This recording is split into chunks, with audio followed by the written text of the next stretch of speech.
Do you want to talk about it or no? Yeah, I can talk about it. I think we're going to name this episode Meeting Devin Hill anyway, just because we're reminiscing and shit. What's going on, everybody? Welcome back for episode 14. My name is Brandon Nash, a.k.a. Sergeant Nash. We have Staff Sergeant Mike Barreri, retired. Tonight, you are going to meet Devin Hill, and this is Sergeant's Corner.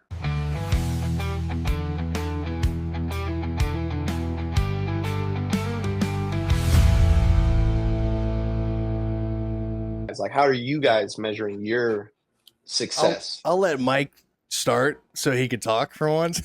Yeah, my bad. My success, I don't really measure it by how much money I have or what a bountiful career I have and whatnot. Mm-hmm. I measure it by how happy my family is, basically. You know what I mean? That's my measure of success. And I mean, we talk about this all the time, Brandon. Doesn't matter how much money we make. We could be millionaires and we'll still live paycheck to paycheck. You know what I mean? Because we're all about the moment. We're all about making people happy, making people that we love happy, and having a good time. So as long as my kids have a roof over their head, they feel safe. They have food on the table, and we're having fun. That's my success. That's my success. I think it's because we're parents, because I'm pretty much in the same boat. I don't have a dollar amount that would make me happy. Yeah. Right. Mm-hmm. I don't, because I don't even check the bank. If I go to do something or much something costs, if I want to do it, I'm going to do it. Yeah. Because I already know it's there. I've already built that security. Right. It's like, hey, we want to do something this weekend. Okay, we're good. Or I know prior to, hey, we can't this weekend, wait till I get paid, next weekend or whatever. Like, I know when I'm ready for it. Mm-hmm. And I wouldn't say that I feel successful yet. I feel fortunate, I have a house, I have a car, I have a job. I could not work if I don't want to, I could just be like, fuck it and lose my car. Yeah. But I can afford everything else. Yeah. Just to stay at home. So it's definitely not a dollar for me. I would say I would feel pretty shitty if my wife wanted something, and obviously not all the time, because you're going to have moments where you're like, hey, sorry, hon, we can't, that's normal. And I feel like even for rich people, that's a normal thing. Like, we just can't, because they may not have the money issue. They might have the time issue. Yeah. And us 100%. Poor folks, we have the time if we want, and we just don't have the money, So it's like, it's not greener on the other side, I don't think. But, I would just feel like I'd feel really bad if all the time my answer was like, sorry, we can't, or I can't do that for you. And that's what pushes me to keep working, even though it's fucking pisses me off every day of my life, dude.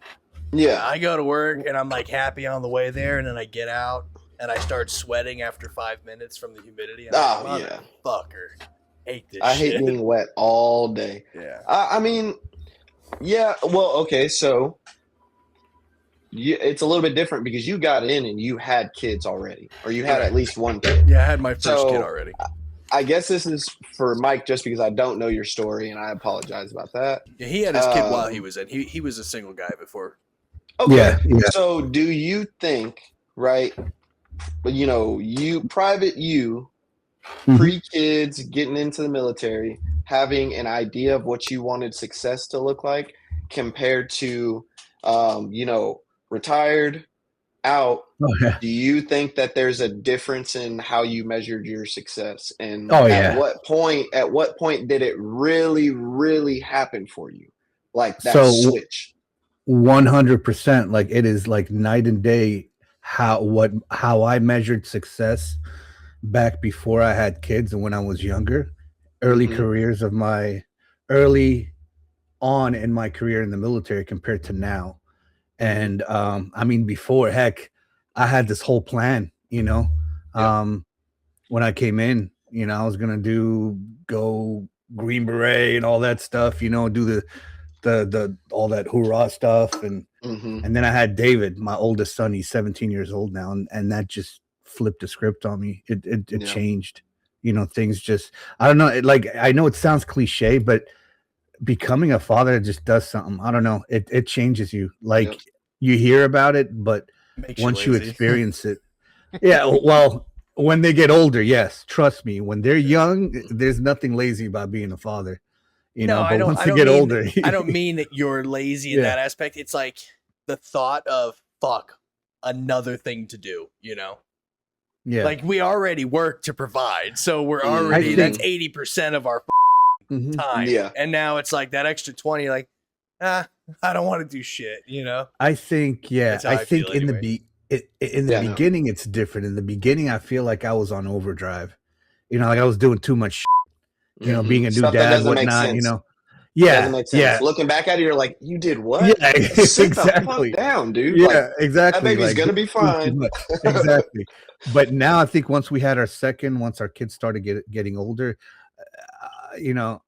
exactly what Brandon said. Like you start to be like, all right, man, let's just chill. We're doing too much, man. And then you do become lazy in a sense. Best way to describe it.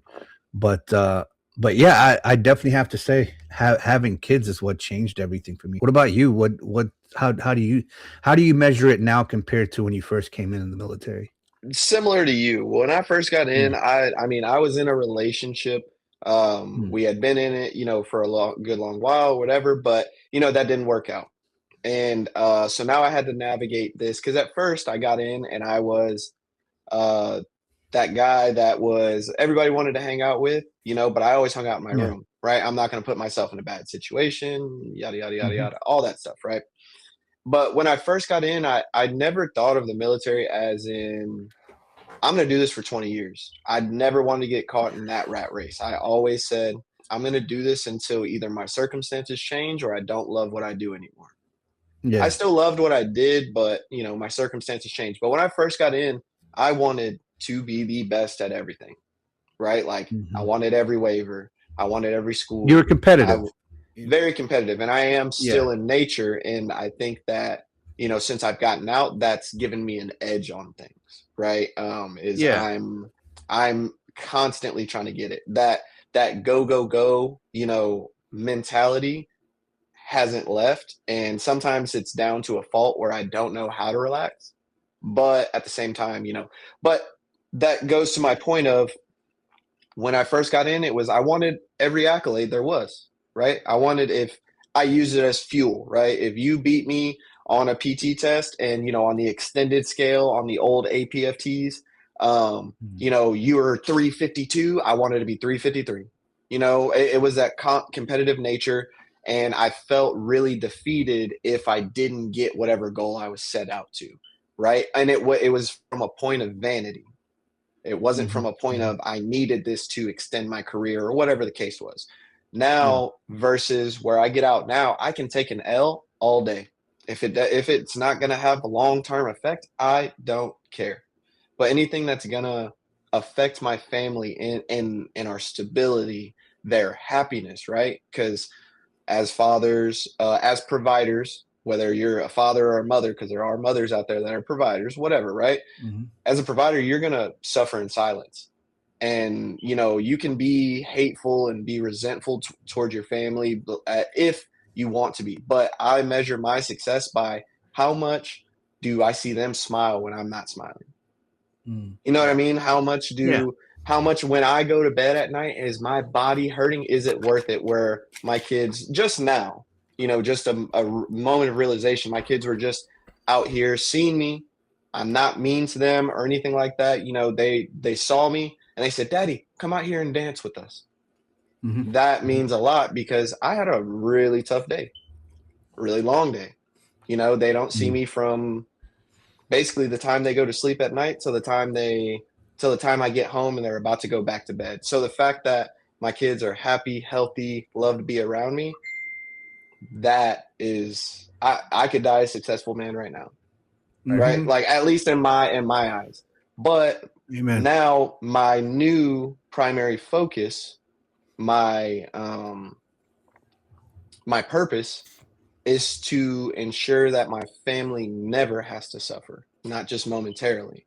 You know what I mean? We're good right now. I want to build stability for them, the same stability that I had while I was in the military, because that's something that people don't talk about, is that you go from having a stable paycheck to hey, did I work enough this week? Yeah. Did I exert enough when you're energy? 1099, dude. Buddy, you may have I've had where I've had a $9,000 week, $10,000 week, and then the next 2 weeks, hey, buddy, you owe somebody else money, But how I measure my success is not how much I, don't have to struggle. It's how much my family doesn't have to struggle. Right. They go, like you said, go to the store. They want something, grab it. The kids want new toys or this or that. Buy it. Don't worry about it. Yeah. I think that's how I am because, and it makes me feel like I'm kind of spoiling the kids, Mm-hmm. But I'll have days where, because every time we go to the store, dude, no matter what, they want something, And my wife I won't do toys or nothing. I'll just put a $1 limit. If it's a weekend and I'm happy and I've got lots of money, everybody, pick out a $5 toy. I don't care. We'll throw one away when we get home. But the other times, and it makes me feel kind of bad because they're like, oh, can we get a toy? We were good today. And I'm like, well, that's awesome. But you have to understand we're poor. So I was like, you can go get a $1 bag of chips or a piece of candy or something, And I still try to do something so that way I don't feel like I'm doing all of this work and everything for no reason. Exactly. Because like you just said, you only get to see your kids a couple hours out of the day and that's it. You know? So that's already a toll on a father that you're working all this time to make them happy and you don't even get to see it. So if you have the moments, and that's kind of what I told you earlier, is that those moments where you really can't do anything and you're like I can't, now it makes life have that mental strain where you're like, wow, what am I even doing? I'm missing out on time. I'm overloaded on work. My body hurts for absolutely nothing at this point. That's what it really feels like when you have a moment where it's like, no, we can't go out to eat today, and nobody wants to cook. It's fuck, man. Yeah. Now we're pulling stuff out the freezer we ain't seen in a year, you know? And I think we all had times like that in the military. We just get caught up in the structure of, hey, my BH is covering the rent, so I don't care. Exactly. Or, hey, I had an MRE at work today. Everyone goes through a moment where they accidentally spent too much or the government shut down and we didn't get paid. And it's like, people forget about that, especially the ones that try to convince you to stay in and they're like, dude, look at all the stability. Yeah, you're right. You're going to make me go to the field for 30 days and then come back and say, hey, 24-hour refit. Let's go back out. I mean, that happen, dude. So this last time we went to the border or whatever, right before I got out. Yeah. Also, my son was going to be born, all this crazy stuff. I still went, right? Yeah. I was told, hey, you're going to go. You cool with it? Hey, as long as I'm back before this, I'm cool with it. Whatever. I was willing to take whatever punches, jabs I needed to make sure that, because I've been planning on getting out actually since I met you. I had already told you I was getting out, and I had been building a plan for 2 years, and it didn't work out the exact way that I envisioned it. It was hard, that adaptability kind of went out the window for me because my son came home 2 days before my final out date. I came back from my last deployment too late to do any of my VA stuff while in. Right. So I had to push all of that. And I mean, I had a torn MCL still, all sorts of stuff. So, I still haven't even done my disability, but, I can hold any sort of hate or hatred or whatever. But at the end of the day is I planned, and maybe the plan didn't go the way exactly I wanted it, but I still got out. I got everything that I earned, and I'm going to get, the future, my disability, whatever VA rating they're going to give me. But it was just very, I don't know. It was a whirlwind because also when I got out, my whole unit was still gone. Right. So I got out and it was it was demoralizing of a feeling to go through and you're meeting all these civilian contractors and you're going to get all your signatures and they're like, cool, sit down, sign this. All right. See ya. Yeah. Okay. Well, all right, that's it. As much as I put into this, it is it's a you goodbye. Yeah. See ya. What? Exactly. Whoa. It's even worse for med boards. I mean, I'm sure, and I mean, yeah, for med boards, you're like, fuck you, dude. Like they'd make you feel like you did something so bad when you're med boarding. Mm-hmm. What do you think, Mike? Did you have the same issue, especially with civilians? Yeah, like I don't know, like I still feel like I'm kind of lost right now. You know, no, I'm in the same boat as you. Yeah, like I it's been 2 years and I'm still like trying to figure out what I want to do when I grow up, basically. Yeah. You know what I mean? He wasn't even listening to us talk, dude. What a piece of shit. Yes, what are you talking about? I asked you how it was being a med board getting out if they treated you like shit, and you said, I'm still lost, dude. 2 years out. What the f are you talking about, bro? All right, so yeah, so I didn't hear that last part. But no, it didn't. It sucked, bro. It took me 2 years, 2 years to med board. You remember, like I'm probably the longest med board. Mine took a while in the history of med board. Yeah, I was about to say. No, yours was like a couple of 8 months, I think. No, it was like It was that was when he finally put his purse down and stopped bitching, and he just got it done. They started it technically in 2022. I think it was December of 22 is when it started. Yeah. And then it finalized where I was processing out in February of 23. Then me and you went to the program. HBI. That's when it drug out from there. That's when they're like, okay. Oh, that's where you guys met each other. Yeah, me and him met at HBI. Yeah. Oh, okay. I remember that. Yeah, we were. I remember we went to there. Yeah, I was gone for like 3 months. Shitbag broke soldiers sitting in the back. I heard HBI was like how to swing a hammer. It's bad, it wasn't. Dude. It's bad. I do this for an actual living, so I was even telling Mike in the class, I'm like, that's not how you do that shit, dude. That guy was even mad as fuck at me. Yeah, I wouldn't. Bro, that's not how you I wouldn't recommend the electrical part. You know, like there was a couple Frank of things, like Frank was awesome. I love Frank, but the other guy, man, oh my god, bro, I wouldn't recommend that program at all. Like it was you could learn on YouTube, basically. Yeah, he's a DIY guy. That's pretty much what it was. Yeah, Hellman, he hated me, dude. He was a son of a bitch when he became our first sergeant. Why did he hate you? What'd you do? I had great experiences with him. I don't remember why he hated me, to be honest with you. I did something, but dude, like I'm one of those guys that it's a love or hate. Like you either think I'm really funny and very like dependable, or you think, wow, this guy spoke his mind. What a piece of shit, you know? I think Ed didn't like. Was it Ed? Yeah, I think that's what his name was. He hated you. He hated me with a passion.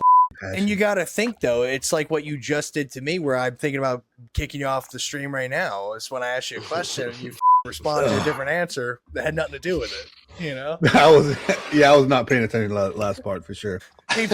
This guy would be like, this is how you do drywall. All right, Mike, how do you do it? Look to my right.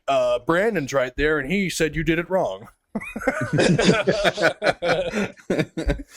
That situation you went through. You were still a specialist at the time, dude. So, do you want to talk about it or no? Yeah, I can talk about it. I think we're gonna name this episode "Meeting Devin Hill" anyway, just because we're reminiscing and. I want to know, just because it was right before your daughter was born, I believe, or she was just born. One of the two. I think when it first happened. I thought your wife was still pregnant and then you were having the baby because you just bought the house. Dude, it was the day that I got called into that office. I was signing on I was closing on that house that day. Yeah. So what it was is we PCS from Carson to Stewart. And when we went over there in transition, we're from Texas, grew up in Texas. My wife's from Texas as well. So I brought her, and my daughter was probably 6 weeks old. I had them stay with our families, there while I was trying to buy a house here. So I stayed with my buddy Corey. We went, I was searching for houses, and it was right when it switched. The market went upside down, and it was just hard to buy a house. It took me almost 4 months to close on the house. Yeah, I remember. So the craziest thing is when I was over at Carson, it's weed legal everywhere. They actually have like gas stations that are blacklisted called like Gas and Grass or whatever. Yeah. You can go there. It's a gas station. You can buy weed, whatever the case is. So I already knew about everything to stay away from. That's when the whole Delta 8, Delta 9, all that hit Carson and also, what is that? some stuff. I don't know, some other vape juice, Blue Lotus or whatever, right? So I knew all the stuff to stay away from. But when I dropped my family off in Texas, I was in transition here.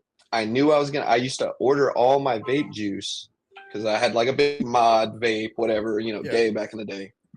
I would order it directly from the manufacturers, because over in Carson, you never know what you're going to get at the gas stations or the local vape shops. That was also when they started doing that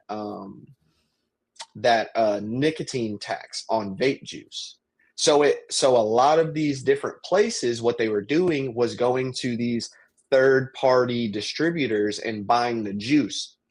You can't control the product that way, right? So they're buying them from third parties. So these third parties are putting Delta 8, Delta 9, all this shit. You're talking about like ordering it from online or something? Yeah. So, basically, when you go to your local vape shops, they have to find a distributor. Well, at one point, there was this crazy, I want to say it was like a year or two, that it was like on vape juice from out of the country or whatever was super taxed. It was non-profitable for them. So what they were doing was buying it from BS third-party, distributors.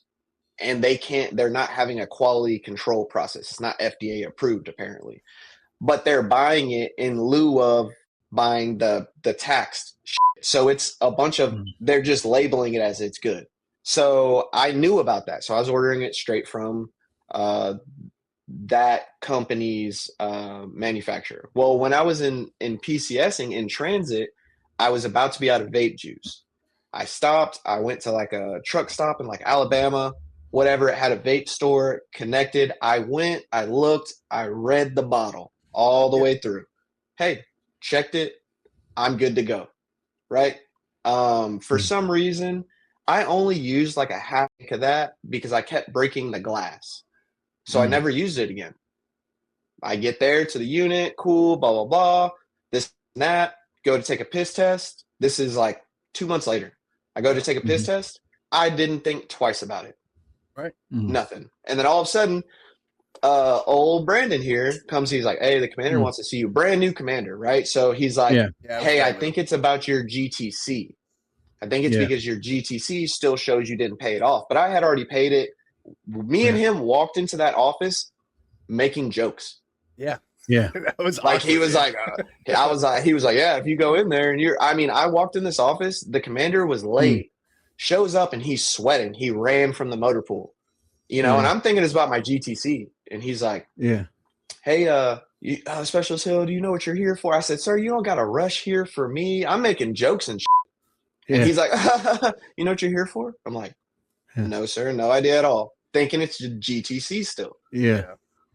Well, you tested positive for remnants of Delta 8, Delta 9, and I'm telling you, I'm buying a house that day. I haven't seen my family in 4 months. I'm trying to get them here. This is the only thing that's going to get them here. I wouldn't f this up. So I'm standing there, and I don't even think I stood up the whole time. I think I sat down. I thought I was going to, for a second, I thought I was going to pass out. I thought I was in a bad dream. I sat down, lost all military bearing. I'm like, sir, no, I promise you. He's like, this is what it is. Yeah. So then I had to go back, and First Sergeant Miramontes pulled me in right after that because I'm like walking around like I'm confused. I'm looking at the ground, looking at the sky. I'm like, what just happened? And he pulls me in his office. He's like, did you do it? I said, no, First Sergeant, I didn't. He said, okay, take the rest of the day, go do your research, look at everything. See what it is. And I stayed up all night. I couldn't figure it out. My wife is still in Texas. She ends up telling me, hey, this other person at Carson had this happen because of vape juice from a store. Do you still have that vape juice? I'm a cheap bitch, right? Yeah. I still had that vape juice somewhere. So I ripped all my stuff out, brought it in the next day, and they were like, go to CID. So I go to CID. They said, I took you there too, remember?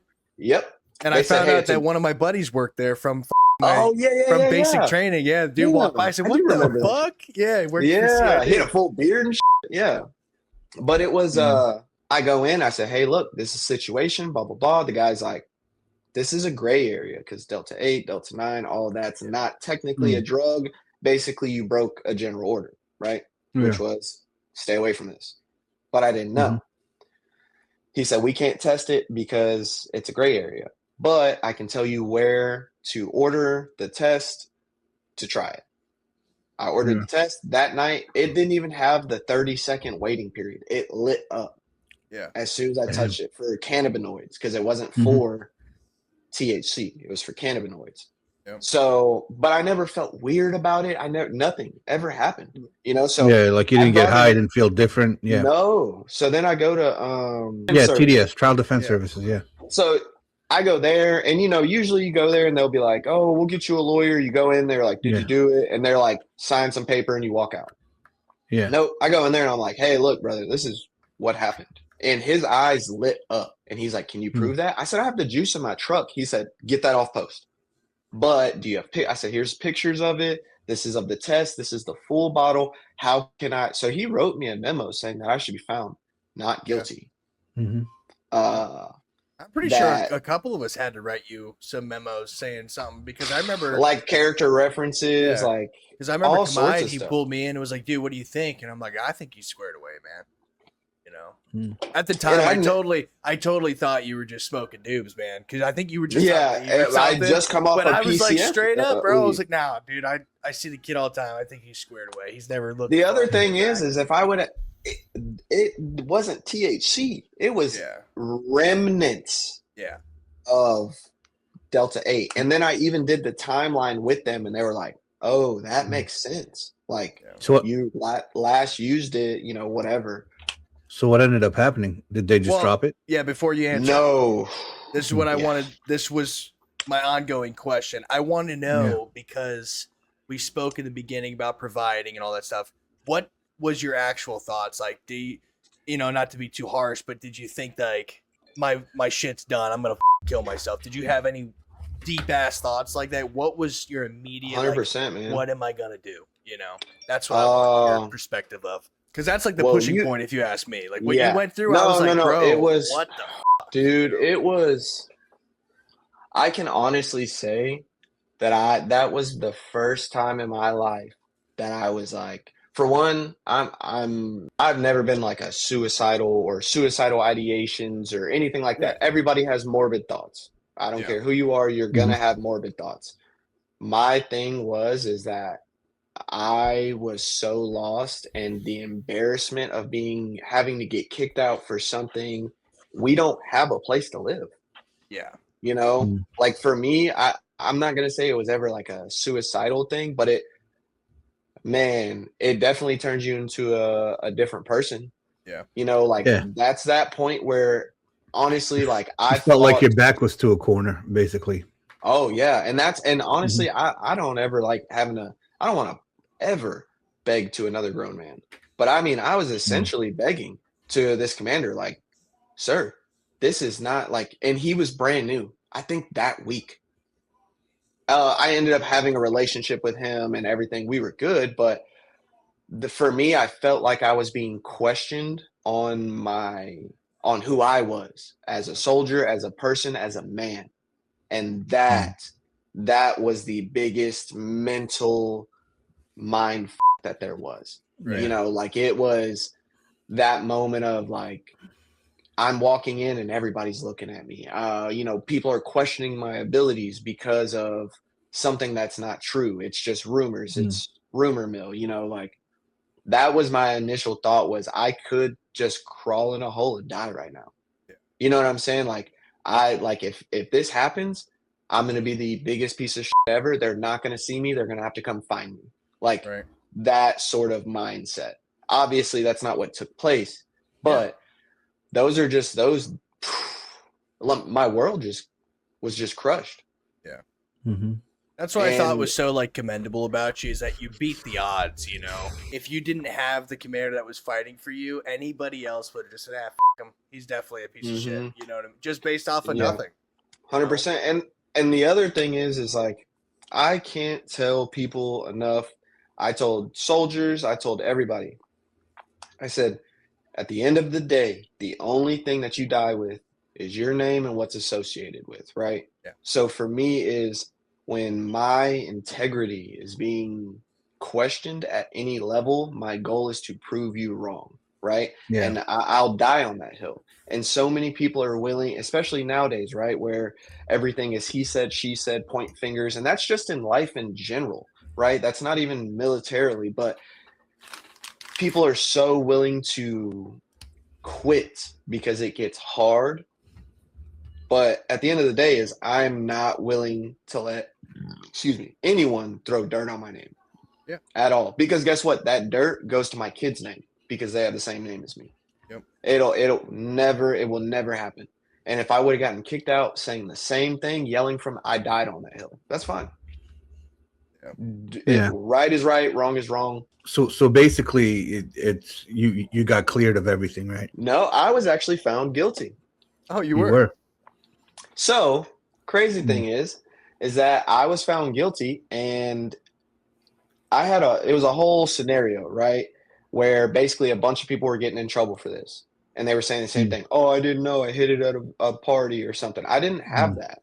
But when they went in to go do like the leaders meeting with BC, they didn't bring in the packet that I had, which had all my evidence with the pictures, the lawyers, memo, all of that. So that I walked into that office and he grilled me and he said, likely story. You said the same thing everybody else did. Cool. You're found guilty and you're going to do 45 and 45. Mind you, this is right before Thanksgiving. I haven't even got my family here yet. Or no, I just got my family there. So I'm like trying to figure out what I'm going to do if he's going to kick me out to afford this house I just bought. I'm not and it was like the 2 days before Thanksgiving, and I was going to have to do extra duty. I walk out that office and I'm like, again, just kind of like looking around like, this is my reality. Just, suffer through. And they walk back out and they're like, stand by. I'm like, what the heck? All of a sudden, all the PSGs and everything go in there. They come back out the office, and Sergeant Major and the BC shut the doors with them in there. Yeah. So I'm like, what's going on? They're all looking at me. I'm like, and they're like, hey, your packet wasn't in there. So they're looking at it now. Yeah. And I wrote a letter. I had my character references. My packet was this thick with just stuff from me. And I go inside or whatever, and, you report back, come back in the room, blah, blah, blah, blah, blah. And he's like, I misjudged you. Yeah. So, I'm like, at attention, like, what in the hell is going on? And he's like, I didn't have your packet, and I don't know why I didn't have it, but I got to see your evidence. I appreciate you putting in the work that you did to make this happen. Everybody else would have quit, and that shows your perseverance. And it shows that you truly didn't do what is said that you did, not on purpose. And I'm like, what do I say to that? And then he's like, he also says, and like, I owe you an apology. Like, what do I say to that? I'm locked up at this point. I'm like, oh, you're goddamn right, sir. Yeah. Spit on his desk, no, what do I do here? So I'm like, I didn't really know what to say. So I was like, okay, sir. Like, I don't know. And then he's like, I find you guilty again for the second time. So I'm like, why the fuck did he call me back in here? Yeah. I'm like, all right, I guess I'm gonna do extra duty. You just wanted to do it with a smile? What's going on? And he's like, you were found guilty because you still did ingest said drug, blah blah blah. But I'm going to suspend all of your extra duty, the pay, everything. You're on a 6 months suspension. Yeah. And then he's like, you're good to go. Just an herb. All right, everybody. I hope you enjoyed the episode. This is Devin Hill. And as always, 22 seconds your way.